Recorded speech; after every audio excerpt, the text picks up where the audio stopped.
This is a crazy story of how my neighbor called the cops on me, but what they found wasn't what anyone expected.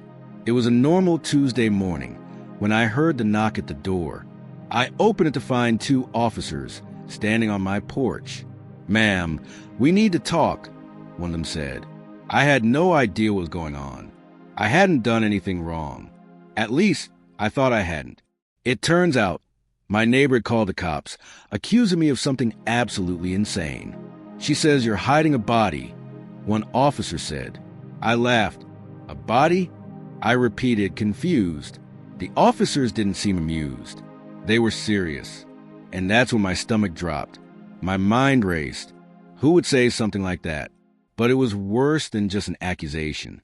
When they searched my house, they didn't find a body. They found something even stranger. Blood. My blood. But it wasn't from me. The officers turned pale when they found it. It was on the carpet. It was on the walls. And then it hit me. The blood wasn't just from a recent wound. It was old. The smell of it lingered in the air like something had happened days ago. But that didn't make sense. I hadn't been hurt. I hadn't even had a nosebleed. The officers started looking at me differently. "Where were you last night?" one of them asked, his tone colder now. "I was at home," I said, my voice shaking. But their eyes narrowed. "Can anyone confirm that?" It was the first time I thought maybe I was in real trouble. The officers didn't leave. They didn't stop searching. They found something else. A photo. A photo of me taken just a few days ago, standing with someone I didn't recognize. I had no idea who they were, but in the background of the photo, there was something chilling, a red stain on the floor. I had never noticed it before. I couldn't explain it. The officers were getting more and more suspicious. They started asking questions about my past, my neighbors, my life. I answered every question, but the tension in the air grew thicker with every word. They wanted to know if I'd ever been arrested. I said no. They asked if I had any criminal history. I said no, but the more they asked, the more my story seemed to crack under pressure. They mentioned a missing person, a woman, last seen a week ago, just a few streets over. My heart started racing. Her name was Sarah. I remembered her. She was always friendly, always smiling, but I hadn't seen her in days. I never thought much about it. Now, it seemed like her disappearance was tied to me. The officers asked if I knew her. I said yes. They asked when I last saw her. I didn't know. They asked where I was a week ago. I couldn't remember. It felt like the walls were closing in. That's when one of the officers pointed to the attic. "Have you checked up there?" I froze. The attic. I hadn't even thought about it. But why would I? The attic was just full of old boxes, things I never looked at anymore. But the officer wasn't joking. "We need to check." They climbed up. The sounds of their footsteps echoed in the silence. Then there was a loud crash. I jumped. "What was that?" I asked. No answer. I rushed up the stairs to find one of the officers staring at something in the corner. "What's wrong?" I asked, my voice trembling. He turned to me, his eyes wide. "You need to come see this." I stepped forward, but I was already starting to feel sick. There, in the farthest corner of the attic, was a box. It wasn't an ordinary box. It was sealed shut with thick tape.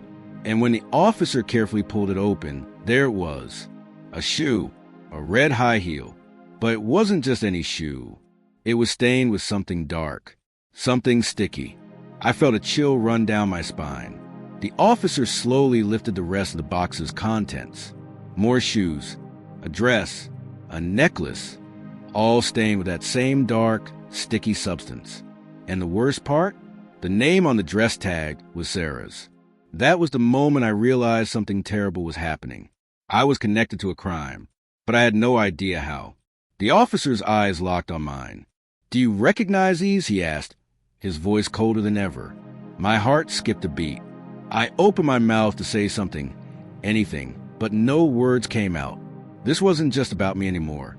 This was about Sarah, and I was starting to think I was somehow involved in her disappearance. That's when I remembered something strange.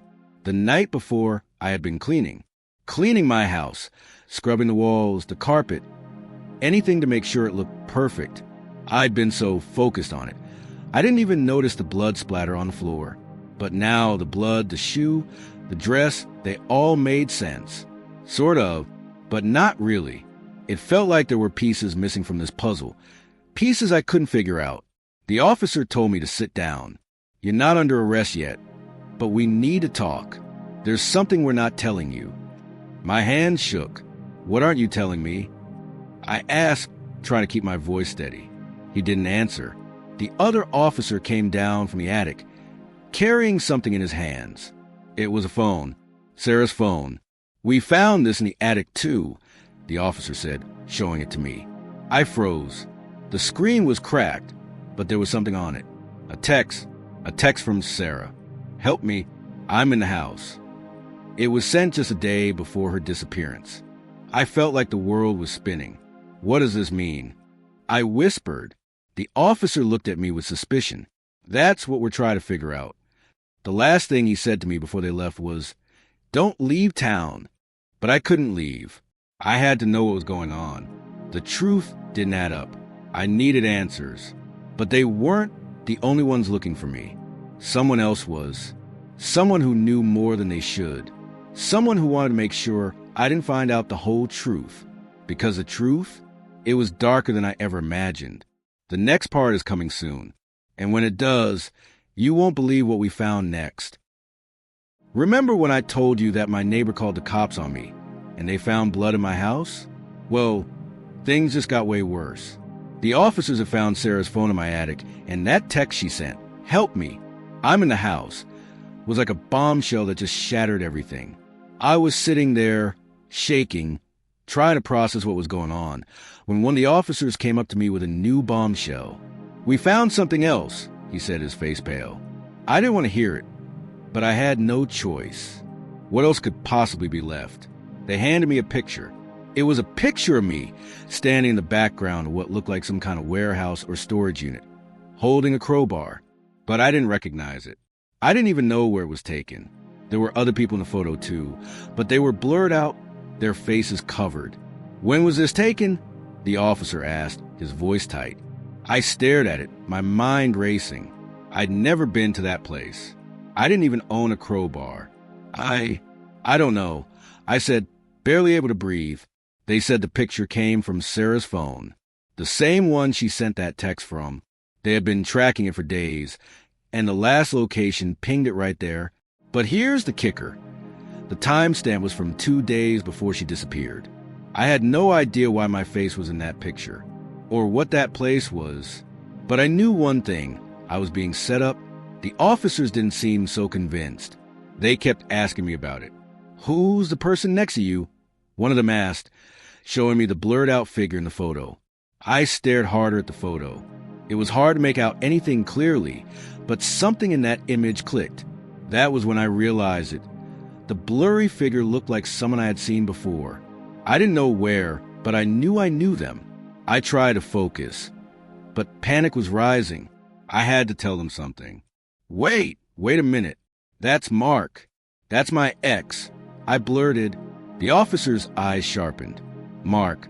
"Yes," I said. "He's the only person who'd know I'd even be near a warehouse. But he's not. He's not involved in any of this, okay?" The officer gave me a look, like he didn't buy it for a second. "You're going to have to come down to the station with us. There's too much weird stuff happening here for this to be a coincidence." I didn't fight back. At this point, everything felt like it was spiraling. I was just following them, hoping I could prove my innocence somehow.